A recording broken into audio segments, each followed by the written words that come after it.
the various types of income and how does GDP actually form a part of the welfare towards nation.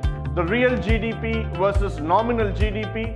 Personal income is something which would be a combination of your net income minus all the interest and taxes and the subsidies and the policies that you are going to get back, the benefits that you are going to get back from the government. You can spend it as and when you want. It is available at your disposal.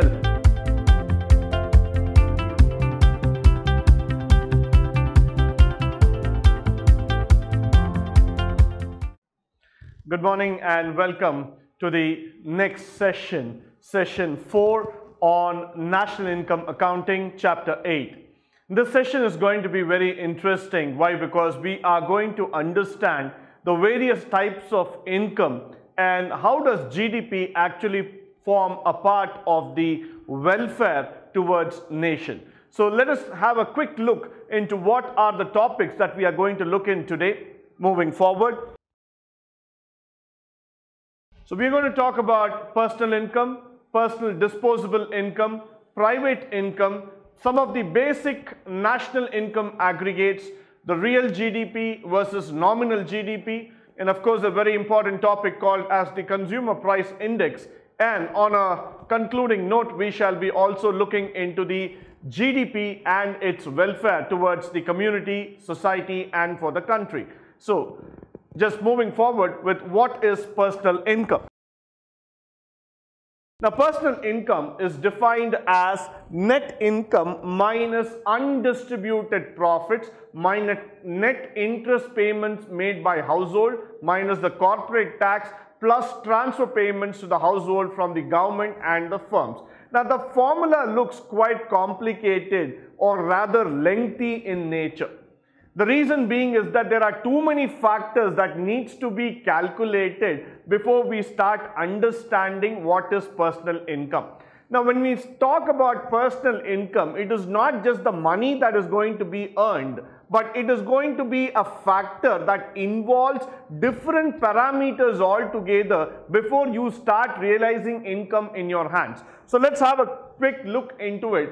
You have something called as the net income, which means what you are going to get in hand, minus undistributed profit, which means once the firm organization starts earning some profit, that profit needs to be circulated back among the shareholders, among the stakeholders. So that money does not belong to you. So you need to subtract it, minus the net interest payment made by the household. So the household sector would be making some payments in the form of interest, and that's a very important factor because every household will contribute to the GDP, will contribute to the growth of the economy. So you need to subtract those net interest factors. Of course, the corporate tax, because we are not involving the corporate tax into income, that has to be again subtracted from the income part, plus the transfer payments to the household. Now, transfer payments are the money that you would be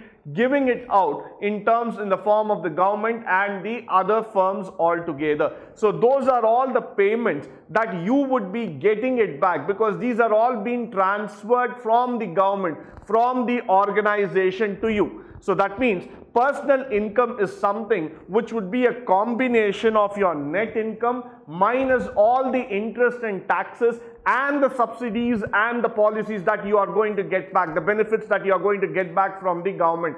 So personal income in a very short manner, if we need to understand and we need to keep in mind, net income minus the interest minus the taxes plus all the subsidies and benefits that are going to come back to you. So that is what we mean by personal income in GDP. Now let's move forward.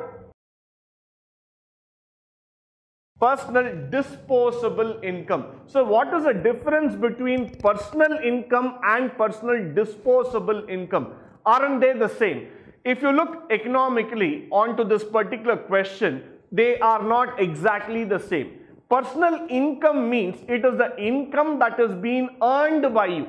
Now, personal disposable income means that you have some money which can be disposed, which can be spent, which can be invested, which can be used for some other purpose altogether. So, the word personal disposable income is equal to personal income, the same formula how we calculated in the previous slide for personal income, minus the personal tax payment factor. Now, if you just going back for a while, you would try to understand here that in the case of the personal income, I just want to go back and make you understand here, personal income, this formula we have to keep it intact, and then when we start moving here to personal disposable income, it is personal income minus personal tax payments minus non-tax payments, which means to say that in the personal income formula, just keeping it intact, minus all your tax, because tax is what you will be contributing to the government,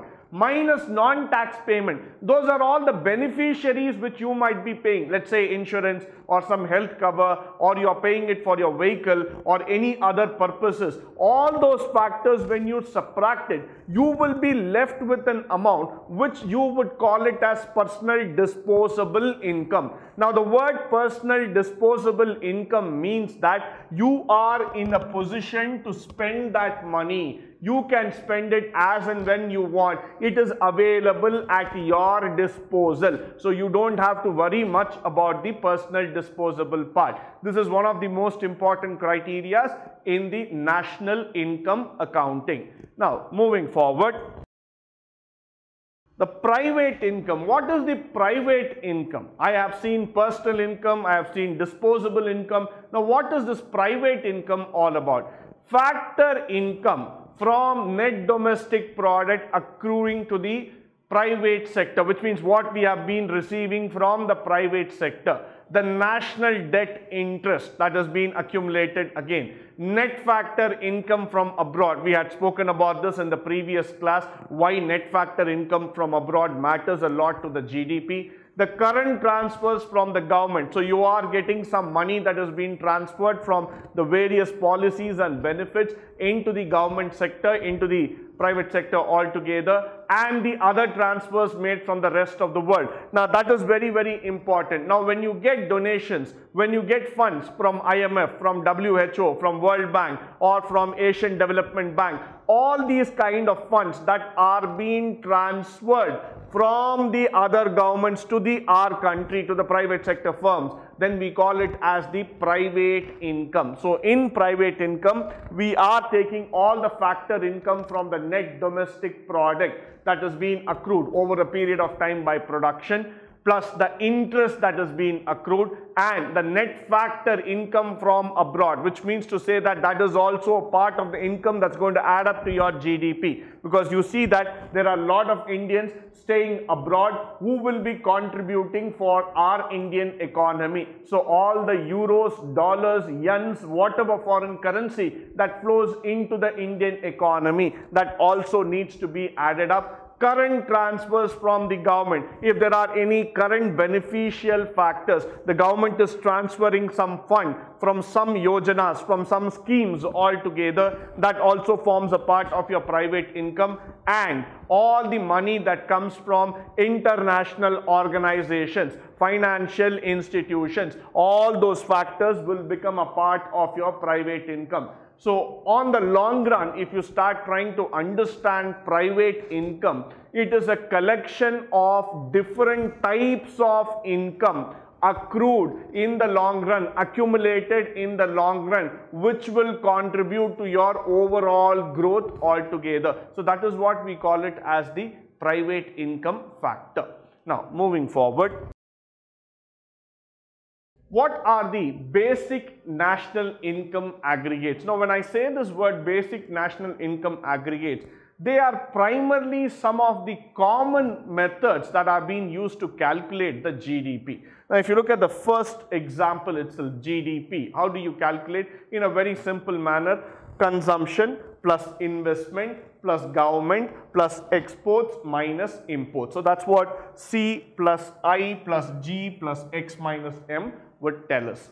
Now you have the GDP at factor cost. We had spoken about the factor cost, that is what are all the factors that are involved in terms of production or in terms of manufacturing. So when you're going to calculate GDP at factor cost, it's going to be GDP minus NIT, that is your net income and your taxation part, all the interest and taxation part, subtract it across all those factors minus the GDP calculation will give you GDP at factor cost. Now, the national domestic product or the net domestic product can be calculated from GDP minus depreciation.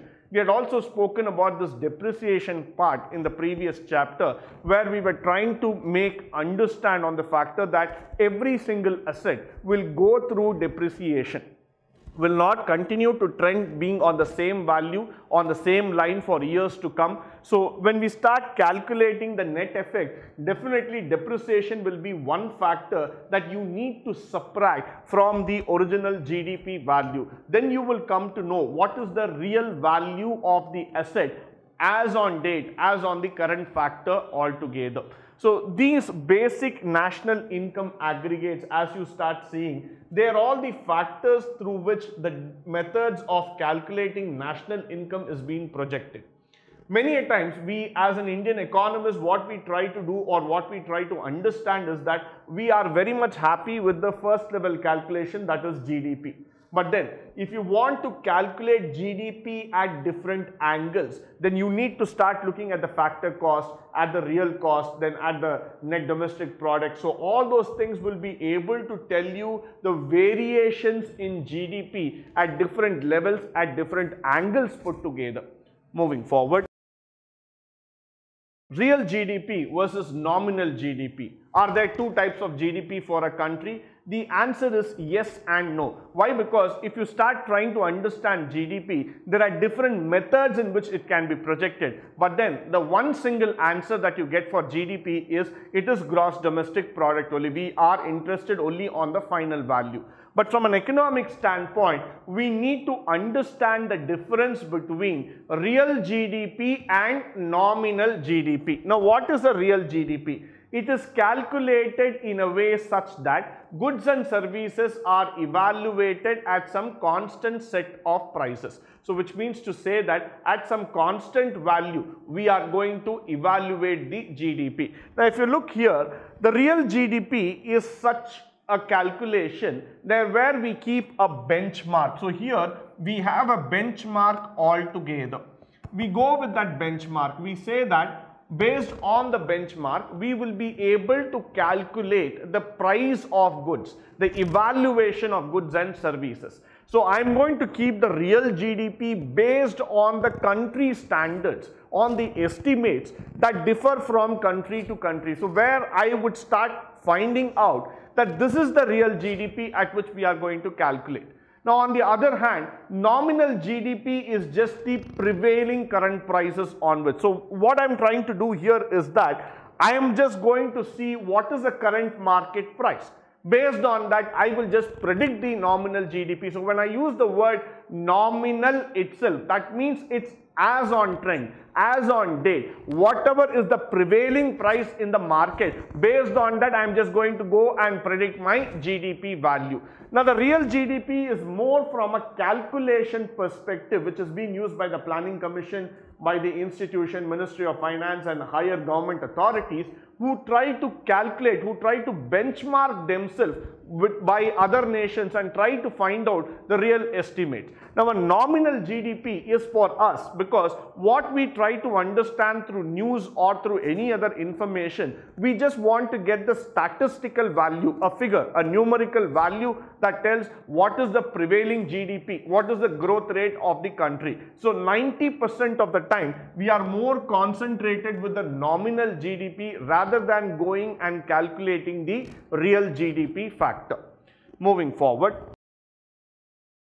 Consumer price index, a very, very important topic when it comes in terms of understanding why and where we need to start working on this. Now, because many a times people will ask this question, sir, why does consumer price index matters to a great extent? The answer to that is that we'll start understanding how does price matters on a day-to-day basis. Now, if you see here, this is the index of prices for a given basket of commodities which is bought by the representative consumer.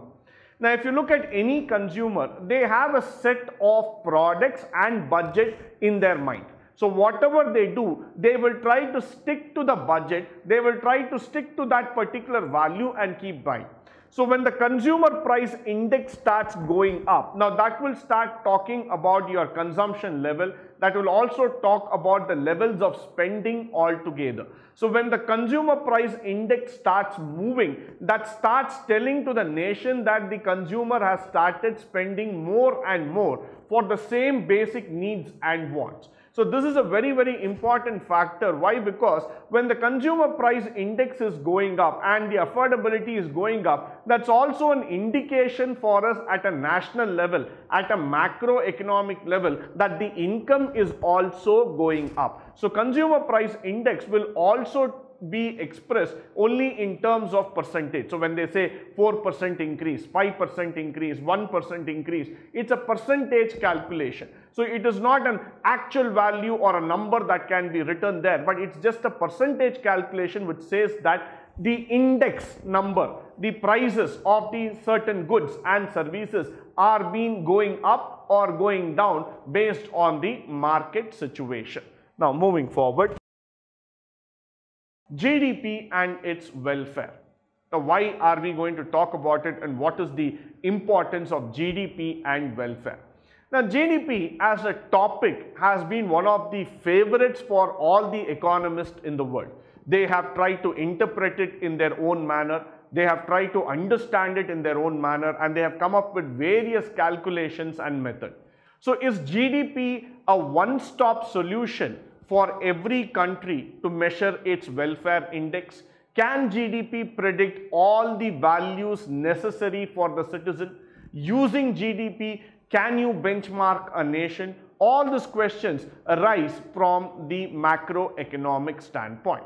So, what happens here is that the answer to that, if you start seeing, GDP is only a one-time measurement which will try to understand certain factors clearly. But there are many factors which GDP has not been able to address, or rather not been able to clarify in the minds of people. Now, for example, uniformity in distribution. This is one very, very important topic or area that we need to understand. Now, if you look at the wealth distribution in India, the uniformity of distribution in wealth is not there. Because there are many sectors where you find rich people, there are many sectors where you will find poor people. So that means the word equality, distribution in terms of income is always not found, and this GDP will not be able to measure, because GDP will only try to answer an aggregate value, a final value. But GDP will not get into the micro level of understanding why it happens and how it happens. So, the uniformity of distribution in terms of natural resources, in terms of wealth, in terms of quality of living, all those factors cannot be addressed by GDP. So, there is definitely a limitation when you start studying about GDP as a topic itself. The second factor, non-monetary exchange. Many things in life cannot be valued just by rupees, just by the money. So, there are non-monetary exchanges. We still believe that directly or indirectly the barter system still works, which means there are certain factors which do not have a fixed rupee value, but still they have a value emotionally, they have a value sentimental factors that still govern the economy. So, all those non-monetary exchanges cannot be measured by GDP again, because GDP's ideology is very simple. I just want to see the money measurement movement. So, when I see the money measurement movement, when I see things moving across in that direction, I am happy about it. I don't want to move further. I don't want to create a much more factor for that. So I just want to see only the money factor. But what about the non-monetary exchanges? They are not being measured by the GDP. So that becomes another challenge in terms of addressing the non-monetary challenges. Next one, externalities. Now, what are the externalities factors? The external factors that create an impact on the environment. Now, for example, those externalities might be good externalities or the bad one. Now, for example, pollution, environmental degradation, some pandemic kind of effect, some emergency, or any kind of socio impacts that can lead to a challenging situation to the country cannot be measured by GDP, because GDP's ideology again is only a set of statistical formulas or a numerical base that will only try to understand the numbers. But these are certain things which have a far more deep reaching concern in terms of understanding the economy and the society. So all those problems, the socio-economic impact cannot be addressed by GDP. That is why in the macroeconomic world, we say that GDP cannot be construed as the final indicator for any nation's growth and development. It is an economic indicator, no doubt about it, but it cannot be the final indicator which will try to measure and address the factor saying that this is what the country is. So, on the long run, what we need to understand that GDP will be one among the indicators, but it will not be the final indicator in terms of national income accounting or in terms of addressing the economy altogether. With this, I would like to come to the conclusion for today's session. I hope and believe the session was informative and interesting altogether. In the next session, we shall try to see some problems that are involved in national income accounting, which will be quite simple, where we are going to use the formulas that we have discussed in the slides, and using that we will be able to solve certain problems which are important from your exam standpoint, also from the conceptual standpoint. Until then, goodbye and good luck. Stay tuned, stay blessed, and stay enlightened forever. Thank you once again for joining me on this wonderful session.